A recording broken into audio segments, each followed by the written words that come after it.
இப்போ நாங்கள் அதை அந்த மாதிரி செய்கிறதுல எனக்கு சொந்தக்காரர்கள் நிறைய இஸ்லாத்தில் இருக்கிறாங்க. அதில் இப்போ நான் சொல்கிறேங்களுங்களேன், எங்கள் மச்சான் எங்கள் அதெல்லாம் எனக்கு நோன்பு கஞ்சி கூட வீட்டுக்கு தான் அனுப்பி வைப்பாங்க.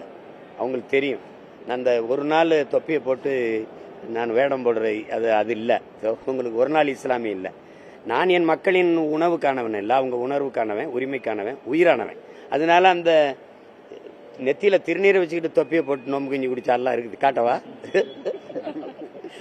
அது தம்பி அதை விரும்புறாரு, செய்யறாரு. அதுல போய் விமர்சிச்சுக்கிட்டு இருக்க வேண்டியதில்ல. அது அவருடைய. அதனால அவர் இப்தார் விருந்துல தொப்பியை போட்டு பங்கேற்றதுனால தானே இந்த விலைவாசி ஏறிடுச்சு. அதனாலதான் நாட்டில் இவ்வளவு பிரச்சனை. அதனாலதான் அடிக்கடி மின்தடை ஏற்படுதுன்னு சொன்னீங்கன்னா விவாதிக்கலாம். அதனால யாருக்கும் எந்த பாதிப்பும் இல்லை. போனாரு, சாப்பிட்டாரு, போயிட்டாரு. அதான் அவர் விருப்பம். நாட்டுக்கும் மக்களுக்கும் அதனால என்ன பிரச்சனை? அதனால வந்த தீங்கு என்ன? ஒன்னும் இல்ல, விட்டுருங்க.